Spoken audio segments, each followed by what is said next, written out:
21st century, we must understand that institutions evolve. And it's definitely true when you talk about slavery and its interaction with the Underground Railroad. Now, as we understand it, the Underground Railroad existed whenever there was slavery. So you can go back to the 1620s and find the presence of Underground Railroad activity. But it evolved into an institution. It developed over time. And so by the time we're in the 1850s, really by the time we're past 1800 and the development of cotton gin, the value of the slaves were going up because the need for the labor was going up. People were making money out of cotton and out of sugar. And so it was in this type of circumstance that people found it necessary to escape. And they found it necessary to escape through the Underground Railroad.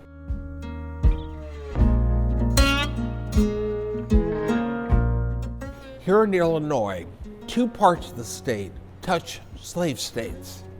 The Ohio Riverbank touches the state of Kentucky.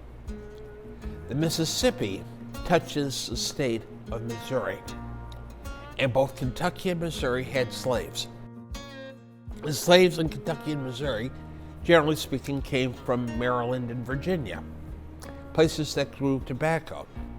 And they were coming to Louisville and St. Louis, primarily to be sold to planters who would take them down south to grow cotton and sugar. This proximity was one of the things that facilitated the escape of slaves. The Illinois free black community was just a short riverboat across the way. They were in Lovejoy, Illinois, and sometimes would plan instead to escape to Alton. From places like Alton, they went along the Illinois River towards Chicago. They were heading in the 1850s for Canada. Why? Because Canada was a particularly safe place for free blacks. The Canadians, like the Mexicans, like most people in North America, did not allow a North American to bring slaves back from their territory. They would escape and be relatively free. Illinois was a free state, that's quite true. But it was not a pro-Civil War state. Most of Illinois' population was situated in southern Illinois and southwestern Illinois. And they were very much against the idea of fighting a war to free slaves. And all you have to do is look at the Illinois River. And if you go up the Illinois River, you're generally going in the northeastern direction. Well, it seems that was how escaped slaves escaped. Most free black communities along the Illinois River were rural areas. Most of them are gone. Most of these rural areas ceased to exist during the Great Migration. But what these free black communities were in the middle of nowhere.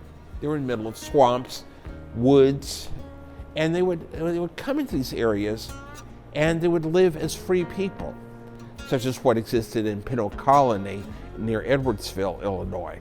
The no man's land that was between Madison and St. Clair counties, called American Bottom. Why? Because it was a wetland. And that was in the middle of no place, and you could stay there and you could live fairly unbothered by people looking for runaway slaves. It also followed the locations of the AME churches. The African Methodists were active in helping facilitate escapes. Some groups were identifiably active in the Underground Railroad, such as the Quakers, Society of Friends, such as the Anabaptists, Mennonites, and Amish. And I think we should be aware that for many of the people who were active in helping slaves escape, they did not want people to know. You ran the risk of being lynched. So in that regard, it was dangerous for people to know that you were helping slaves escape. It was not something you could boast about. Certainly not in a place with as much a border area as central Illinois was, an area that was so heavily copperhead as eastern Illinois and southern Illinois. You didn't boast that at all. in the 1850s, every state in the Union, with the exception of Maine, had some restriction or another on Negro activity. Illinois required, under the black codes, that all Negroes had to post a bond, small amount, $500. $500 was like an annual income under the black codes. No Negro could testify against any white person. Period. End of statement. If I had children, they couldn't go to school. We couldn't congregate. It was considered illegal unless it was religiously oriented. That's why a lot of the organizing of free blacks occurred in churches, religious services. The locations were unremarkable at the time period, but we notice what they are now. They were locations that had secret rooms, secret chambers. In the 1860s, when the destination, the desire was to get away from the bushwhackers in Missouri, escaped slaves would use one building that we're familiar with, the old Enos Apartments. The Enos Apartments, the story where they had escaped slaves seemed to have been in the coal shed, and go from there to Union Baptist Church at 7th and George Street, and from there up to the Topping House, and from there down to the railroad track leading to Brighton, Illinois. The Cheney Mansion in Brighton, Illinois, where the Jersey County Historical Museum is now located, discovered or had a root cellar underneath one of the floors. It's the type of place where high escaped slaves. One site, because it is historically significant as this founding location of the Anti-Slavery Society of Illinois, was the Old Rock House. An escaped slave coming through there in the 1820s, 1830s was trying to get into the saloon neighborhood of Wood River Township.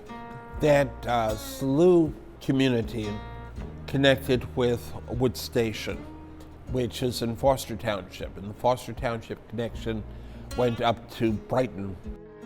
And then it got from there the stagecoach stop at the edge of town that went to Jacksonville. And in Jacksonville, it was through the presence of the Yale band that established Illinois College that they would help escaped slaves get someplace where they would be free. Sometimes they'd go to Springfield and get up to Chicago.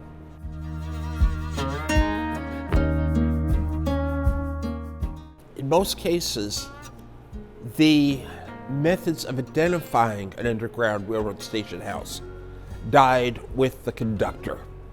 Most of the time, you wouldn't know the house at all. It's just an old house.